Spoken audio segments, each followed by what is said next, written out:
presentation from Logos, who is here, one of our sponsors, Logos Bible Software. We're going to take about 10 minutes to share with you some of the communications and some of the materials that they have in the event area. Please go by tonight when you're finished worshiping. You may be able to go by into the event area down the hall, into the Bryan Fellowship Hall, and there's booths set up inside of there, amen, for your perusing and for your purchasing different pieces of equipment or even material that would help you in your pastoral duties. Tonight you'll hear, amen, Jacob, amen, Kara from Atlanta, Georgia. He is pastor for 15 years, been a worship pastor as well, married 39 years with 3 children and 4 grandchildren. Anybody here grandparents? Amen. Hallelujah. What a joy it is to be a grandparent. Glory to God. 76, amen. Jake also has some interacting with Dr. Paul Walker. He'll tell you about that in just a moment. Let's make, amen, Jake welcome tonight as introduced, amen, Logos Software. Let's thank Dr. Hill so much tonight and his wife Deanna. This conference is wonderful to be here. It is true, back in 1976, Dr. Paul L. Walker officiated my wedding at that particular time. I have a great picture of him in a leisure suit wearing back then. But when my wife and I went through premarital counseling with Dr. Walker, we were scared to death. We went into his office, absolutely scared to death. As you know, he has crystal blue eyes, right, that you can just see right through. And when we got to the parking lot after our first session of premarital counseling, when my wife stopped me and she grabbed my arm, she said, "He looked into my soul." What happened, just those eyes through there. Well, that's something about Logos Bible Software I want to share with you tonight. It's able, the Word of God is able to look into our soul and discern between soul and spirit, is it not? Be able to discern our thoughts and the intents of our heart.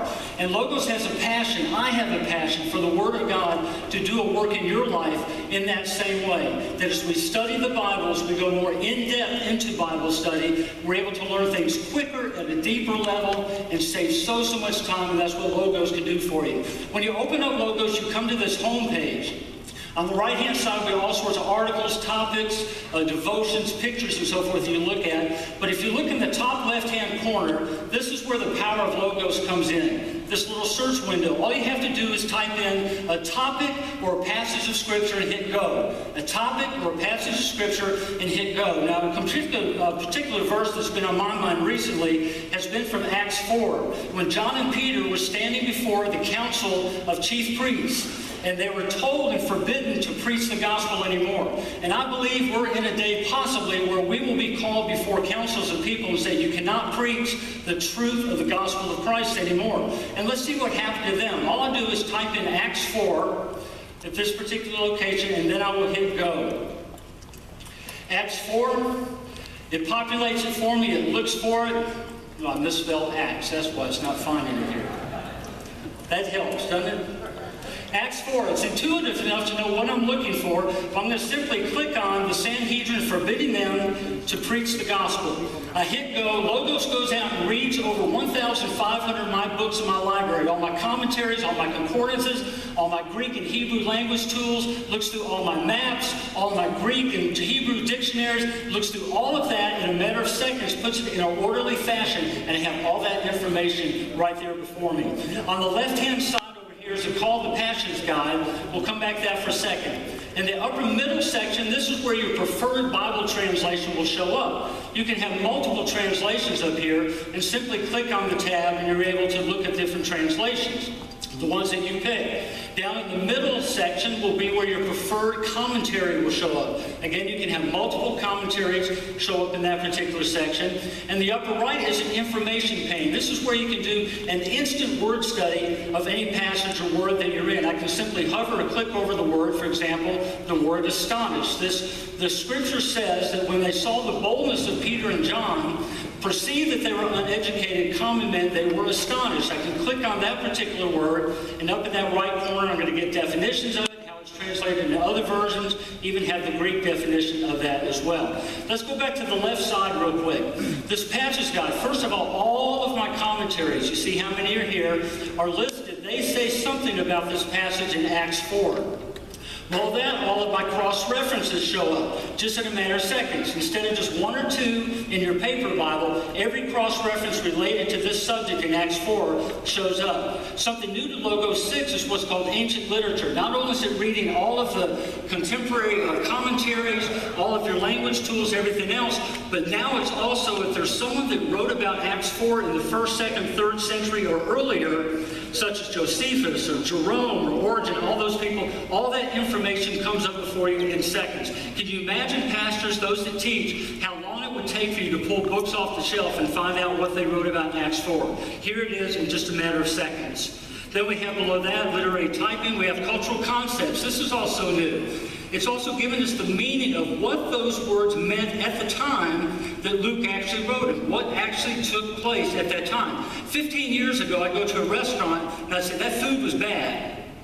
And we go, well, it was really bad. Now you can go to a restaurant and go, no, that food was bad, which means good now. So, the cultural concept makes a big difference. So this is very helpful to get more deeply into your Bible study. Anyone doing any kind of teaching at all, you have outlines immediately there before you to help guide you through the passage that you want to go through.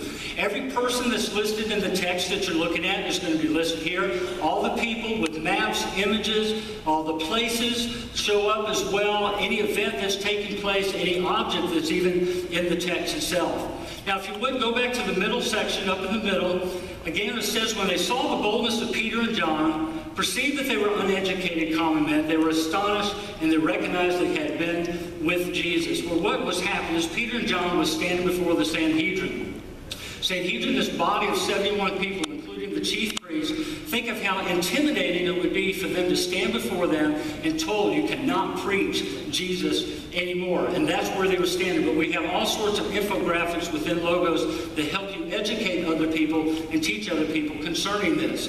Now, it says that they were uneducated. What exactly does that word mean? Well, I can do a word search on this, a specific Bible word study on this word. I can go and look at the actual Greek manuscript of the word. I can look at what's called the lemma, or how it's generally translated within the scriptures. And then I can do a Bible word study concerning that particular passage. What shows up here is at the very top, you have a Greek pronunciation tool. Agrammatos.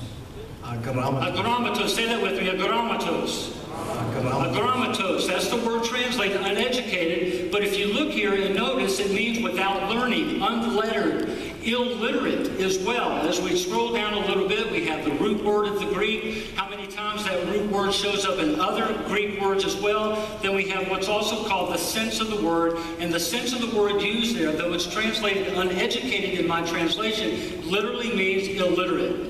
So here we have Peter and John standing before the Sanhedrin at this particular time, and they perceive them that they are illiterate. They can't even read. But the key verse here is that they said they recognized that they had been with Jesus. Is that not our desire? Is that not our goal? That people, no matter how educated we are, how uneducated we are, people would recognize that we had been with Jesus. Well, this is such a key verse. I'd like to share this not only with my congregation, I'd like to share it with friends and my family members and so forth. And I put what's called a visual copy.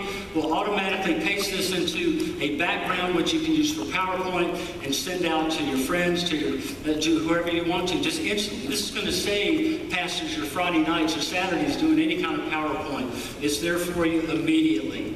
Now, if we just think just for a second, just in a couple minutes, we've looked at some of these things. How long would it take to pull all of these books off the shelf and try and find this information within the 7 minutes? Logos is able to do that for you. That's how powerful of a tool it is that we want to equip you as a believer and the teacher in the church itself. Now, there are actually 8 libraries that Logos has. There's 3 in particular I want to look at. What's called the Gold Library, Platinum, and Diamond. Gold Library is the ministry essentials. The things I'm showing you today are part of the Gold Library. This includes all Logos 6's new tools and features within it. This is a minimum place to start. The next library, the Platinum Library, if you want to get into more depth concerning the languages, more specifically Greek and so forth, like that, go to the Platinum Library. But the one I want to highlight the most for those that do any teaching Anyone that teaches any subject in any way, whether it's from the pulpit or not, the Senior Pastor's Library, what's called the Diamond Library, this has a lot more tools within it, even counseling type tools in it and books in it. Now with this library, what I encourage you to even think about, consider, this Diamond Library, if you couple it with what's called the Pentecostal / Charismatic Library, Gold, you fill your library with more writings of such people as the complete collected works of Charles Finney, A.W. Tozer, R.A. Torrey, those kind of people. You can add that on there at the same time. This is very important to understand with Logos Library. You can put this on any mobile device that you have and any computer you have. If you have a laptop, you have a PC desktop, if you have mobile phones, Android and iPhone, any of those, you can carry your entire library with you wherever you go. You can also share this library with your spouse if you're married. Same library can be used with them as well. Important reminders, this is a lifetime license. It's not a subscription like Comcast Cable Infinity, which means you have to pay for it never. When you purchase the library, it is yours for life. There's a 30-day money-back guarantee. We have free award-winning customer service. You can talk to them, free online training as well. We have a discount of 20% that takes place only at this conference. Please come see myself and my partner, again, over in the vendor location. Thank you so much for your time. We really want you to grow in the Lord. Thank you, and amen.